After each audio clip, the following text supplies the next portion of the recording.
couple days ago, I finished Life is Strange Heatwaves by Brittney Morris, and then I waffled on whether or not I'd make a video about it, because, spoiler alert, it's kind of a middling book. Like, it's good, but it's an average 3-star kind of read for me. Not my favorite book of the year. We'll probably forget a good portion of it, but it's alright. And I went looking online for other reviews of this to see what other people thought, and there actually aren't that many. Like, on Goodreads, this has under 50 reviews, which is strange to me as a Life is Strange franchise entry. I know it's not the most popular and people don't really care about the novel so much, but like, it is a Life is Strange story. And I only saw like one video review on YouTube, so I'm like, I guess I can talk about this. I feel like a lot of people probably just don't really know about this. I guess it wasn't as heavily promoted as the games would be. And like, it's fine. It's not the worst book I've ever read, so it's not like everyone's seen bad reviews and was like, oh, I just won't read that, or like the story sounds terrible. So I'm guessing people just don't really know about these books. I don't know who's watching this video, probably like 5 people, but I don't know if those 5 people are my subscribers who just want to hear about random gay books, or if those are Life is Strange fans who found this video because it's about Life is Strange and they already know all the context. But for the sake of people who don't have context, I guess you don't actually really need it to read this book. Like, you could just read this as a standalone novel, and you'd be missing maybe some character details, but like, honestly, you could just read this as its own book with no inkling of what Life is Strange is at all. But also, I don't know why you do that, because again, it's like an average 3-star story, but it's fine, but like, you could. And maybe that's why people don't read these books, or this book specifically, because it's not like super Life is Strangey. But if you don't know, Life is Strange is a franchise of choice-based narrative video games, and they're all really good. Most of them are gay, except the second one, which I've actually never played. Life is Strange 2 I've never played because it's about straight boys. I saw like the first episode of it. They get released in chunks. It looked fine. I'm sure it's fine if you're into that. But I'm here for the lesbians, and most of these video games are about lesbians, or like queer people. And I recommend them. They're fun. But this book in particular references just one of the games, which is Life is Strange True Colors. Really, all you need to know about that game is that our main character, Alex Chen, who is the main character in this book as well, has superpowers. She can read people's emotions, like physically see it on their body as an aura, with different colors depending on what emotion it is. And if they are feeling a feeling super strongly, she can touch them and then gain access to their memories, like a crucial memory in their life that's strongly associated with that emotion, or like what they're feeling in that current moment. And she's very much an empath, and she likes to help people, and she can use this sort of insight into their psyche and their well-being and like their fears and their what they're angry about and like all of these things, and to help them, to talk to them, to see where they're coming from, or to gain information to do something else with someone else. Sometimes she learns about other people through these memories. She also has the ability to take away emotions or to even amplify them, which gets into morally gray territory that the video game and this book ends up exploring. So she's just an empath. Hashtag she's just an empath. It's not like my favorite video game superpower mechanic. Most of these games have like, our main character has a superpower. Like, one can rewind time in the first Life is Strange, which is probably what you've heard of, which has basically nothing to do at all with this series in this book. Life is Strange True Colors and Life is Strange Heatwaves. And I don't think this was the most popular entry. I think it did sell well, actually, when it was released. Like, it looked really good graphically compared to the other games. It actually is a good game, and I like it. But I wouldn't say it's the one that stuck with me the most out of the entire franchise. And I don't know a lot of people who say that this is their favorite entry in the franchise. And so maybe the fact that it's these characters specifically, no one's super excited about reading spin-offs of them. But I think it's a solid game, and it's a good standalone game. And I don't know that it like needed this sequel, and it is like a direct sequel. But the sequel doesn't ruin anything because it's kind of, it's very its own self-contained story that doesn't reference too much of what happened in True Colors. You do get references, but it's really focused on this story that it's trying to tell in the present. So if you love True Colors, it's not super True Colors-y, and if you didn't love True Colors, then like you wouldn't care about the characters or the story anyway. So I guess maybe that's why it's not super popular. As a sequel, this does work, but I think it does make some bold choices in that these video games are narrative, like choose your own adventure style games, and they all have different endings, they have different romance options, and this book, by nature of being a sequel, it just has to lock in some of the options that you could have possibly chosen while playing. So I don't know if this book is technically canon, because all of the choices in that book can be completely different choices than what you made, and so theoretically your version of Alex Chen is on a completely different a life journey than this version of Alex Chen. So I don't know if this is canon. This isn't the only time Life is Strange has done like non-canon sort of spin-off books like this. There's a series of comics inspired by the first game where they just take one of the possible endings of the first game and then they run with that. And this does that. And it also does choices, it selects choices from like the middle of the game that could possibly not have happened. And like that sort of informs the character in very heavy ways. And like your choice, it really makes an impact there and like what your character learns out of that experience. And this book just kind of commits to one route, one possibility. And so I guess if you didn't play the game this way, it's like, but I didn't want that. And so maybe then you wouldn't read it. So this book follows the path where you romance Steph. There's two romance options. One's a dude. This is the woman. So we have a sapphic romance here. The main character's bi. Or pan. I don't know what she explicitly says. Whatever. And then the other big option in the game, spoilers I guess, is do you want to stay in the small town where that game is set, or do you want to become a musician and go off on adventures and leave the town? And so this book follows where you leave town with Steph to become a musician. Steph is Alex's girlfriend at this point. She is also a musician. She was in a small-time band before, and then she settled in this town and started a record shop, and now they're back on the road. Which, to be honest, isn't like the choices I would have made in that game. I guess I never actually played the game. I just watch other people play it on YouTube. I recommend that. There's a lot of fun Let's Plays and you can watch different people do different things, and that's fun. I really like this franchise. Even if every game's not like my favorite game of all time, like it's always really fun, and I always end up watching multiple playthroughs to see like all of the options. There's a lot of replayability and like always good character work and like narrative and story structure, which you probably like if you're on BookTube, if you're watching book reviews. So these games are kind of story driven and not like fighters, shoot 'em, Overwatch. I love Overwatch. But whatever. Alex is a character. She grew up in the foster care system after her family imploded. Her mom died. Her dad just walked away when she was like a kid, youngish, but not like super, super young. Like she remembers her family. But then she grew up in foster care, moved from home to home, never settled, never had a family, never really had anyone like a solid foundation she never had. And so when she gets to this small town where her brother is living and like reunites with him as they're both adults, she settles into this town and makes friends with all these people and gets to know all the locals. And for her to then be like, I'm just gonna be a musician, it doesn't feel good for the character. I like when she stays in Haven Springs, because I feel like she wants to set down roots and like build a life in a community that she's never had.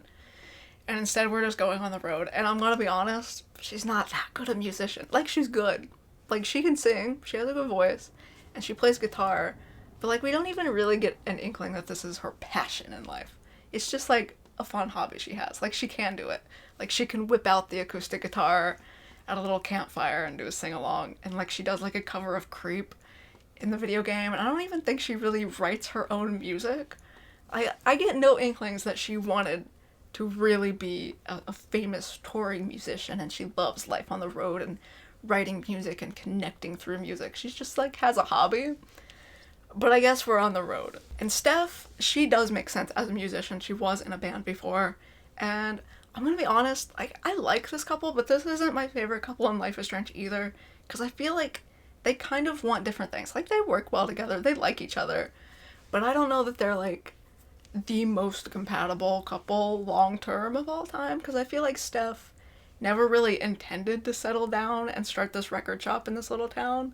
Like, she kind of wanted to get back on the road. She was in between bands. Like, her band broke up and then she was like stuck not being able to tour and just like settled here with some friends. And so I feel like if Alex made her settle down. Like, let's just live here in Haven Springs and we'll run the record shop together, and like this will be our life forever and ever and ever. At some point, Steph would get restless and want to maybe go off on another adventure. But again, I don't know that Alex really wants that. And so, like, I don't know if I see them, like, working out long term. But whatever. Here and now, they're cute. This book takes place, I think, just a couple of months after the end of the video game. I almost said book, then I almost said movie. Video game. This takes place a couple months after the end of True Colors. And so they're new in their relationship. They're kind of in the honeymoon phase. And, like, they are a cute couple. And they balance each other really well. And, like, they are really good at, like, compromising. I think Steph's a little more outgoing and, like, kind of funny and, like, energetic, and then Alex is really a little more reserved and a little more like she's, I don't want to say she's intimate, what the fuck does that mean, but she's quiet and, like, she wants to help people, and, like, sort of she's a little more chill, but they balance each other well, and they both, like, know each other's personalities well, and then they work with that quite well. So, like, they're cute enough. I'm not, like, mad that she's on tour with Steph here. And they're not super famous musicians. They are just starting. They're playing, like, a couple little shows, like, around the state of Colorado. That's where they are. And at the start of this book, they're on their way to a show in a city that I can't remember the name of. It's Fort something. It's not Fort Knox. That's not in Colorado. I don't know, Fort Worth. That's not in Colorado. I want to say Fort Collins. I made that up. Let's go Fort Colorado. They're on their way to a show in Fort something, Colorado. And supposedly at the show is, like, a record label guy, and if he likes them, they'll get a record deal. And so that sets the stakes of this novel. They have to be in the city by this time, on this day, to impress the record label guy, and then actually make a living as musicians, living out their dreams the way they want to. But a couple days before the show, on the way there, their car breaks down on the side of the road, middle of nowhere. They get picked up by this guy who's driving by, and he's from this nearby small town. He takes them there, and then they get caught up in the local politics and the community of this little small town that is suffering a drought because of this new dam that's been put in that's, like, destroying their water supply, basically. Like, none of their water is being funneled to them anymore. It's being funneled to, like, the bigger cities in Colorado.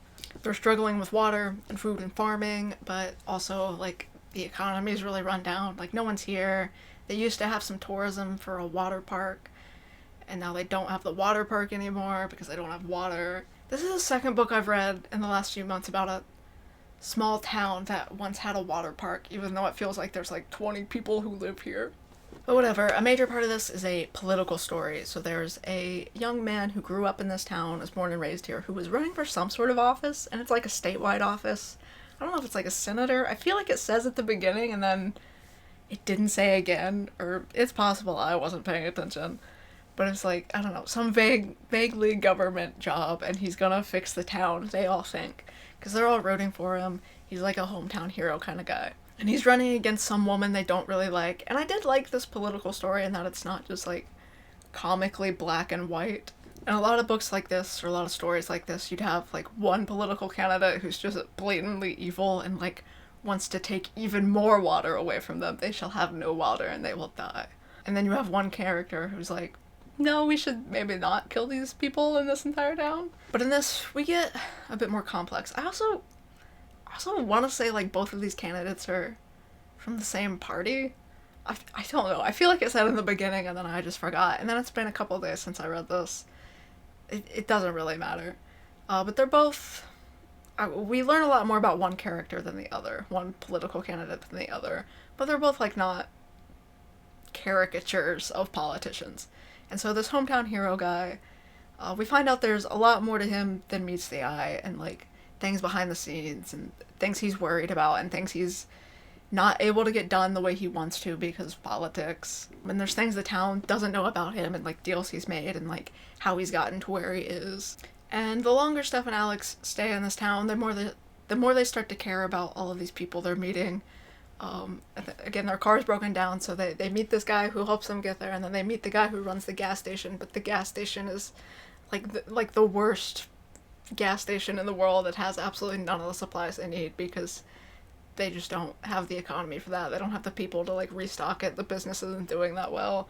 And so then they end up talking to the mayor, they eat at the local spots, they know the waitress, they meet all of these people in the small town and they really connect with them. And they make some friends, they make some enemies, or people who are suspicious of them, people who don't trust them, people who think they're like reporters there to get a story on the big political candidate who's back in town and like visiting his family where he grew up and campaigning there. They meet the mayor and his 12 daughters. That's too many daughters. Some of them are important characters, though. I guess we only meet a couple of them, but he has 12 daughters. That's too many. And they end up getting invested in this town and this political race and trying to help these people and like trying to figure out like what the politician's deal is and like exactly why this town isn't thriving the way it used to and like how can this be fixed and like will people do what they say they're going to do to fix it. And of course we have Alex reading people and like getting memories of like what the town used to be like and what their lives used to be like and like how they got to where they are. I won't get into details because it's not like that interesting to me. I guess to someone else it could be interesting, but it's a lot like the video game in that it's sort of small town politics. In the video game, there's an evil mining corporation that they have to sort of take down as a community that's like affecting their community. And this is another rehash of, you know, small town troubles, small town versus a big, it's not really a corporation, but sort of like politics. Small town versus big guy institution who has way more power over them and they feel kind of helpless, but they do have a voice and they can make changes. So it's not like the most unique story of all time. It's not anything new for like these characters really or the franchise. There's even like plot points that get sort of rehashed. I don't want to do too many spoilers, but like Alex gets shot again. Someone shoots her and like she's fine, but I don't know that this does a lot new. Although it does feel a bit more like buddy cop, like Alex and Steph as the outsiders. No one really trusts them, but some people do, and they're coming in and they're gathering information. And Steph plays the role of like this quirky sidekick character that, I don't know, I low-key found her a little annoying in this book, but I don't think it was her. I think it was the way the writer wrote her. So Steph's kind of like the favorite character out of this franchise, I would say. She's the fan favorite. More so than Alex even. Although people like Alex. She's fine. But Steph was in another game before she was in this game, and I think people liked her so much in that game that that's why they brought her into this game and like continued her story. And this also isn't the first book about her. She has a book called Steph's Story, which is a prequel to True Colors, which details her life on the road in her first band, which I guess would be canon. I don't know if it's officially canon. I don't know who gets to decide what's canon, but that doesn't interfere with any of the game choices. That's just her life before she came to Haven Springs, Colorado. And I like that book more than this one. I gave that 5 stars. I looked at my review. That feels ambitious or like optimistic. I don't remember it that well. I wouldn't say like, oh yeah, that's a 5-star book, you have to read it. But I did enjoy it. And I think as an entry in the Life is Strange franchise, that's a fun one. It was more fun than this, I guess. Or like gayer too. Because she was in a band with her ex-girlfriend who's a trans woman. I don't know. I liked that one better. Just to my taste. Someone else might like this one better. Up to you. But in this book, like, I feel like the writer just writes her as if she's this favorite character, and she just gets all these one-liners, and she says all the funny things, and she's just like the comedic relief in this. Like, she's the quirky sidekick character. And I'm like, okay, Steph, you're the quirky sidekick character, which is like kind of a shame because I actually do like her. Like, she is my favorite character in this franchise as well because she's outgoing, she's kind of funny, she's kind of chill. But in this book, I don't know, she starts to feel like a little bit of like a caricature of herself, and she doesn't like do that much, but like whatever. She's not the main character, but she is like in the whole book because she's Alex's girlfriend and they're together the whole time. And they do have some cute scenes. There's some more relationship content here of them flirting, and then I think by the end they say I love you, spoiler alert, but like, is it, if you play the game and got them together, like, you probably want them to live happily ever after and be in love. So like, there's cute romantic moments, but this isn't a romance novel, and so it's not like that impressive in the romance department. If you really just want to read about these characters, go read some fan fiction. And then story-wise, it's not like the most interesting, groundbreaking thing of all time either. So it is just kind of mid. Like, it's just an average 3-star book. And then the end's pretty good. I mean, it's average. It's kind of what you'd expect out of this. They help the town. They end up Do you want spoilers? Do you just want spoilers for the whole end of the book? The very, very end of, like, there are some, like, convenient things here. So they end up not making it to the show. They end up choosing to save this town over just selfishly going to the show. But what do you know? Like, the politician, he knows the record label guy, and he's like, oh, I'll just call him up and tell him, yeah, you'll meet him another time. So they get another chance to meet the record label guy. And then presumably they'll have their career after that. Although you could do, like, not like a detective style, I guess a detective kind of serial style series of books about them just, like, traveling around the country, going to certain towns, meeting random people, and, like, solving their problems. You could do that. Honestly, that is more satisfying than them becoming musicians. Because, like, again, I never really saw Alex as wanting to be a musician. Steph, yes. Alex, no. But, like, I don't know. I kind of like them as sort of musicians, like, kind of professional musicians, but not, like, big record label stars. They're just traveling around, making shows, doing shows, having fun, and then getting into adventures like this and helping people. That's kind of fun. You could do other books like this, but I would like to see some variety in the problems and, like, the small townness. It doesn't all have to be small towns. You could do just like random people you meet, right? But I don't think they're interested in writing more books with that, because this one didn't do very well, so I'm sure, like, spin-offs of this would not do well. I don't know. One other thing that I saw some other reviewers complaining about was this follows the path where Alex in the game takes the choice to take away someone's anger in the game, and then that effect has, like, a negative effect. At the time, she thinks she's helping them, like, she's taking away their pain and, like, their grief over something that happens. And she thinks she's helping this person. But in actuality, then that person sort of becomes, like, this emotionless zombie, and they have no connection to, like, that specific emotion again, and, like, they don't feel the grief over this terrible thing that happened, and they're just kind of numb. And it's, like, really eerie and, like, not a good outcome for that person, the way Alex thought it might be, or the way the player thought it might be, to do this kindness for this person, and it's not a kindness. So a lot of other reviewers argued that if Alex learned that lesson, that, like, taking away someone's emotions, or, like, manipulating them at all, can have unintended consequences, and, like, just probably ethically shouldn't be done. Why would she do that again in this book? And she does do some of that again in this book, not the exact same way, but there is some of that emotional manipulation there, and a lot of people didn't like that. And I do understand that. The book justifies it by saying, like, oh, I've learned from that, and I'm doing something different. I'm doing it differently. But it's like she's sort of trying to perfect her emotional manipulation technique. And I guess it does turn out better in this book. But it's still ethically weird for her to realize this massive mistake she made in the game, and then, like, I'll just do something slightly different in this book. I don't know that I loved that either. I don't know that I cared enough to, like, really be mad about it either, you know? But I didn't find anything in this book to be obtuse character assassination, where they just did not understand these characters at all. They still feel like Steph and Alex. Again, Steph's kind of, I don't know, the quirky sidekick. She doesn't really do anything, except throughout the book, she's the voice of reason, or the person who keeps reminding Alex, like, hey, we could just get a ride out of here. Like, we could just find a way to get out of here, go to the show, leave this town behind. We don't really know these people. We don't owe them anything. We can just look out for ourselves. Some of them don't even want us here. Fuck them. Let them die in a drought. Whatever. They can deal with their own problems. But Alex, being a good person, is like, no, I want to stay. I want to help them. And then Steph, being a good girlfriend, is like, yeah, I knew you'd say that. Let's help them. So that's what I meant by them, like, working off of each other, and, like, they're sort of yin and yang, but they also, like, get each other, and they're, like, they compromise pretty well. And Steph is also a good person. Like, she doesn't really, really, really want to leave. Like, some characters would be like, fuck these people. Like, you keep trying to help them, they suck. Like, let's fucking go. And Steph's just like, we could go if you wanted.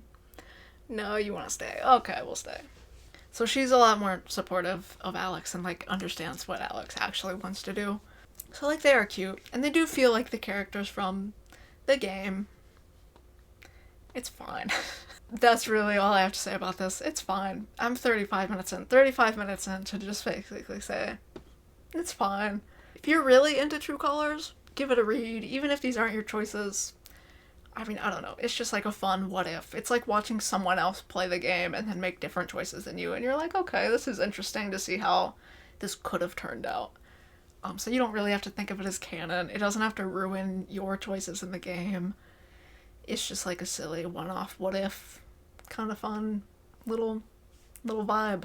The audiobook is narrated by the voice actress for Alex. I think her name's Erica Mori. So if you're interested in that, that might be a good way to read this. I think that's a cool detail to have the voice actress, and that like really would get you into Alex's perspective. So I guess if you wanted to read this, go for the audiobook. If you're like a fan who like really loved this, but also you definitely don't need to read this. This isn't gonna like give you anything. It's not gonna really expand upon anything. We don't get to learn any really additional information about Alex's backstory or anything like that, or Steph's backstory. It's very like future focused and really just like present focused about these other new side characters in this new town. So like you don't learn that much about Alex and stuff. So if you're a mega fan, like you could skip this and you're not really skipping much, but like if you like it, you should read it. It's pretty short. It's not a long read. It's not gonna blow your mind, but like it's there if you want to be a Life is Strange completionist, like me, except for Life is Strange 2. If you want to be a gay Life is Strange completionist, I recommend this. And also Steph's book. I liked Steph's book more. Steph's story is what it's called. I like that one better, and it's a little more canon. And you do learn a lot more about Steph, post Before the Storm and pre True Colors. But I read that like 2 years ago. Don't ask me any details. I can't do a review of that, but I liked it. I remember it vaguely fondly. Not super memorable, but like it was fun while I read it. I gave it 5 stars, so I must have liked it. And it has a higher rating, just like average rating on Goodreads. Not like crazy higher. It's got a 3.9, which is pretty good. And it has 150 reviews. So it did 3 times as well as the Heatwave story. I wonder if that audiobook's narrated by Steph's voice actress. It might be. I like Steph's voice actress. And she was really fun in the community, and she always like, I think she did like a playthrough of True Colors and Before the Storm, and like did like behind the scenes commentary and stuff on things. So people like Steph. So if you like Steph, read that one instead of this one, or read both. Just it's fine. It's fine. It's a fine book. I think if you're a Life is Strange fan, you'll like it enough. It's fine. I don't think you'll absolutely despise it, but I don't think it'll be your favorite book either. Whatever. But now you know it exists, perhaps. Or maybe you were vaguely curious and hearing me talk about it was like, that's enough. I got the gist. And then you don't have to read it. I don't know. That's it. Have a good day. Maybe you're interested because there's a new Life is Strange game out soon, maybe, allegedly. Life is Strange Reunion, which I've seen mixed reviews on. Not reviews because it's not out, but like mixed reactions to. That's a spin-off of Life is Strange Double Exposure, which is a spin-off of Life is Strange 1. I thought Double Exposure was okay. Some people really hate Double Exposure. I think it's fine. I'll have to see. I need to hear more about Reunion before I make a judgment. Also, some people thought it was a DLC. I think it's a full game. Like, it sounds like a new full game. But it also seems like directly like a sequel to Double Exposure, so I kind of wish it was Life is Strange Double Exposure Reunion. Just make the titles ridiculous from here on out. Why not? We'll see. Maybe you're back into the Life is Strange hype. Maybe I'll post this video like after an official announcement of that. I don't know how long this will take me to edit, because now it's a 40-minute video file. I love that for me. I love editing videos. I love it. Anyway, I'm gonna go play Life is Strange. That's the message of this video. And read. The comics were pretty good. The comics were okay. I don't remember all of them that well. There's a few of them. It's fine.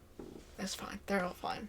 Enjoy Life is Strange. I like Life is Strange. Life is so strange, guys. It's so strange.